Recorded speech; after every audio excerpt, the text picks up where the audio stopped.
अस्सलाम वालेकुम नाज़रीन, आप देख रहे हैं अनोखा अंदाज में आपका जमाल सिद्दीकी। उम्मीद करता हूँ आप खुश खुर्रम होंगे। नाज़रीन इकराम, कुछ बड़ी खबरों के साथ हाजिर हुए हैं। पहली बड़ी खबर, फ़कीदुल मिसाल इस्तकबाल करने के लिए और उसमें इश्तिहारात दिए गए जो अखबारात में और डिजिटल मीडिया चैनल्स पे जिस तरीके की कैंपेन्स की गई, कुछ यूट्यूबर्स को हायर किया गया, उन सब के ऊपर तकरीबन 1 अरब रुपए का ख़र्चा किया गया है।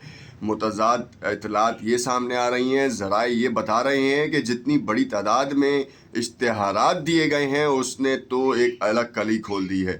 उसके बाद भी जो है वो मतलूबा नंबर्स हदफ जो है वो मुकम्मल ना करने के ऊपर मरियम नवाज़ साहिबा शदीद तरीन जो है वो मुश्किलात का शिकार हैं, क्योंकि पाकिस्तान के दिल कह लें कि लाहौर में जो है वो पाकिस्तान मुस्लिम लीग नवाज़ का गढ़ जैसे कहा भी जाता था, अब जो है वो बेकार हो चुका है, क्योंकि पूरे पाकिस्तान से लाए जाने वाले लोगों को वहाँ पर उतनी बड़ी तादाद में नहीं लेके आया गया। खैर, बड़ी खबरें सामने आ रही हैं जिसमें आपको बताऊं कि आसिफ अली जरदारी साहब की मौलाना फजलुर रहमान से अहम मुलाकात हुई है, और उस मालूमात में क्या हुई है उसकी वो भी आपको बताएंगे, जो बड़ी अहम सूरत हाल इख्तियार कर गई हैं। अंदलीब अब्बासी, सादिया सुहेल, सुमेरा बुखारी भी इस्तेहकाम पार्टी में शामिल हो चुकी हैं।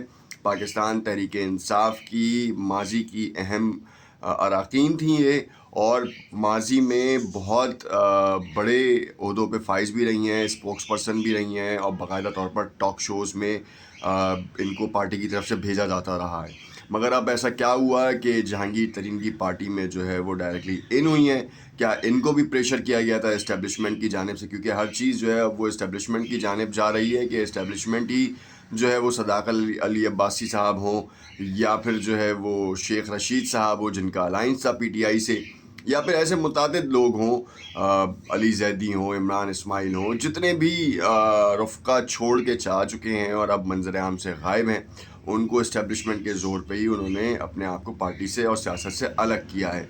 अब इसमें क्या है, क्योंकि यहाँ पर बहुत सारे मामलात हैं। आज का जो दिन है वो इमरान खान के लिए नहायत ही अहम है। कल का जो दिन गुज़रा है वो पूरी तारीख़ में ही बड़ा अहम रहा है, क्योंकि एक अदालत और दो दस्तूर, एक तरफ इमरान खान की पेशी थी जुडिशल कॉम्प्लेक्स में और दूसरी तरफ नवाज़ शरीफ की पेशी थी। दोनों में जो है वो ख़ास हमें फ़र्क नज़र आया कि किस तरीके से जब सपोर्ट लेवल आपके साथ होता है, जब आपके सरों पर हाथ होता है, तो किस तरीके से आपको प्रोटोकॉल मिलता है। ना नैब आपको गिरफ़्तार करने के लिए किसी भी तौर पर जज के सामने हामी भरता है। 4 साल से खुद साख्ता जलावतनी काटने वाला शख्स, आपके लिए सवाल है कि अगर कोई भी शख्स अगर जलावतनी काट के वापस आ रहा है और वो कल्प्रिट है, भगोड़ा मफरूर डिक्लेयर्ड है, तो क्या पाकिस्तान के इदारे उसे गिरफ़्तार करेंगे या नहीं करेंगे। यहाँ पे हमने देखा कि साबिक वज़ीर आज़म पाकिस्तान जनाब इमरान खान साहब एक केस से निकलते हैं तो दूसरे केस में गिरफ़्तार। इसी तरीके से उनके बहुत से रफ़्का को के साथ भी यही काम किया गया। फिर अदालतों का सहारा लिया गया, अदालतों के सहारे के बाद 3-3, 4-4 महीने की हिरासत के बाद फिर वो बाहर आए, और अपोजिशन लीडर्स ये कहते नज़र आए कि जी हमारे लीडरान भी तो जेल गए थे। अगर वो गलत मुकदमात में जेल गए थे तो बिल्कुल उनके साथ गलत हुआ और उसको गलत कहा जाएगा, मगर आने वाले कल में भी अगर गलत होता रहा तो फिर तो पाकिस्तान की आवाम का कानून पर से और कानून नाफिज करने वाले इदारों पर से एतमाद तो वैसे ही उड़ जाएगा। ये एक भोंडी चाल है और इस चाल में माफिया इन्वॉल्व है। इन सबको पता, आप सबको और हम सबको भी पता, और इनको भी पता है कि ये माफिया अगर जिस तरीके से ये चलाना चाह रही है इस मुल्क को, वो बहुत ही ख़तरनाक सूरत हाल इख्तियार कर जाएगा। इस वक्त मुल्क की मईशत में एक और बड़ी ख़बर जिसने बड़ी हलचल मचाई है वो है 19 अरब डॉलर जो है पाकिस्तानियों की ऑफशोर इन्वेस्टमेंट है। ये 19 अरब डॉलर की ऑफशोर इन्वेस्टमेंट का एक शोशा छोड़ा गया है, क्योंकि सन 2019 में ट्रिब्यून की एक रिपोर्ट में बाकायदा तौर पर इस बात का इंकशाफ किया गया था फैक्ट्स एंड फिगर्स के साथ कि 19 अरब डॉलर, ये सन 2019 की बात बता रहा हूँ मैं आपको, 19 अरब डॉलर जो है वो पाकिस्तानी बैंकिंग चैनल से और हुंडी के चैनल से निकल कर बाहर गया था, और ये सिर्फ क्रिप्टो की करेंसी में इन्वेस्ट हुआ था। ये किसी और रियल इस्टेट में नहीं है। ये जो आज जो रिपोर्ट आ रही है वो रियल इस्टेट में इन्वेस्टमेंट की आ रही है, और ये बहुत ही एक माइनर अमाउंट है। पाकिस्तान का अगर आप पूरा चेक एंड बैलेंस करें तो आपको मालूम होगा कि पाकिस्तान का जितना पैसा बाहर के मुल्कों में पड़ा है جتنا پیسہ کرپٹو کرنسیز میں پڑا ہے اگر وہ واپس آ جائے تو پاکستان کے جو ڈیفالٹ ہونے کے خطرات ہیں اور جو پاکستان کو جو اس وقت بھی جو شدید ترین خطرات لاحق ہیں خاص طور پہ in terms of the dollar valuation PKR devaluation اور جو گولڈ کی جو پرائسز ہائی ہیں یہ سب چیزیں ختم ہو جائیں گی اور ہمارے پاس جو ڈالر ہے صرف 20 ارب ڈالر اگر پاکستان واپس آ جاتا ہے تو پاکستان میں ڈالر کی قیمت 150 روپے ہو جائے گی کیونکہ آپ کا ایسٹ جو ہے وہ بڑھ جائے گا اور آپ کے جتنے بھی امپورٹس اینڈ ایکسپورٹس ہیں ان کو اوپن گیٹ پہ پرووائڈ ہو جائے گا. اس وقت پاکستان میں کاروبار کی کنڈیشن صرف اور صرف سیاسی مصلحتوں کی وجہ سے چھپائی جا رہی ہے اور اس کو عیاں نہیں کیا جا رہا. کہا یہ جا رہا ہے کہ ہوم ریمیٹنسز میں اضافہ ہوگا. بالکل اضافہ ہوگا ہوم ریمیٹنسز میں. کیونکہ اس وقت پچھلے 1.5 سال میں اب تک کے جو پاکستانی جو باہر گئے ہیں وہ تقریباً 11.5 لاکھ ہیں. 11.5 لاکھ افراد جو وہاں پاکستان سے باہر گئے ہیں اگر وہ ہزار ڈالر بھی اگر آپ کو میں ایک محتاط اندازے کے مطابق بتاؤں تو 11.5 لاکھ ڈالر تو ویسے ہی آ جائیں گے تو آٹومیٹکلی ایک بڑھنے کا انڈیکیشن تو ہے ہی ہے. مگر کیا یہ 11.5 لاکھ ڈالر پاکستان کی ضرورت کو پورا کرنے کے قابل ہیں یا نہیں, یا پھر پاکستان کی معیشت کے لیے وہ فیصلے ضروری ہیں جو کہ بہت زیادہ تعداد میں پاکستان کو انویسٹمنٹ دلا سکیں, پاکستان کے اندر جو ہے بزنس کو جو ہے وہ سیکیورٹی پرووائڈ کی جا سکے.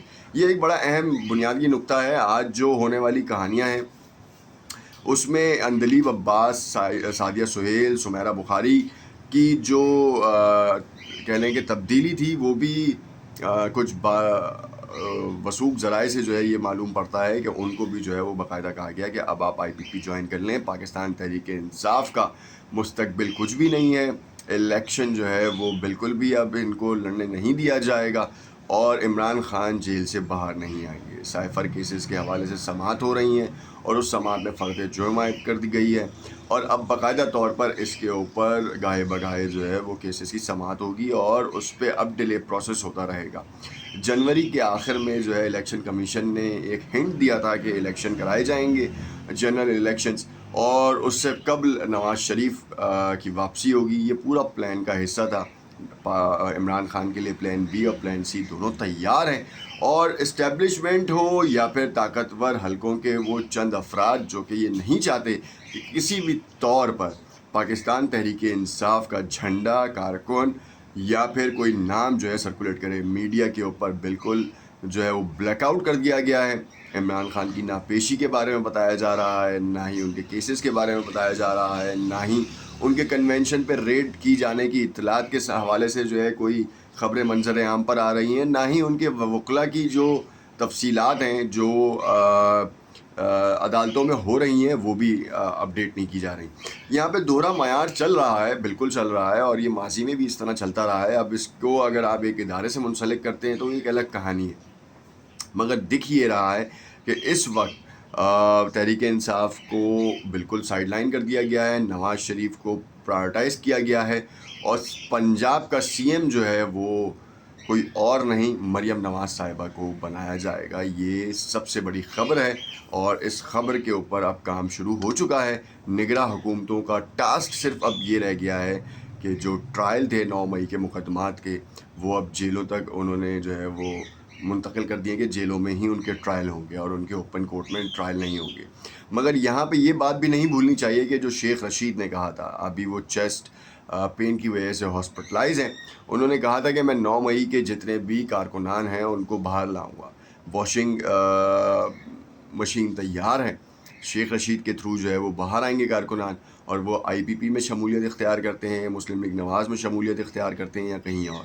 کیونکہ اس وقت جو صدر تحریک انصاف ہیں پرویز الہی صاحب, ان کی بھی اطلاعات آ رہی ہیں کہ وہ بھی بہت جلد جو ہے وہ قبلہ بدل سکتے ہیں. دیکھتے رہیے گا انوکھا انداز, کمنٹ اپنی رائے سے ضرور آگاہ کیجیے گا. چینل کو لائک اینڈ سبسکرائب ضرور کیجیے گا کیونکہ ہمارا ایک چینل تو بڑھ گیا ہے تو دوسرا جو چینل ہے اب اس کو لائک اینڈ سبسکرائب کریں اور اسے چلائیں. شکریہ.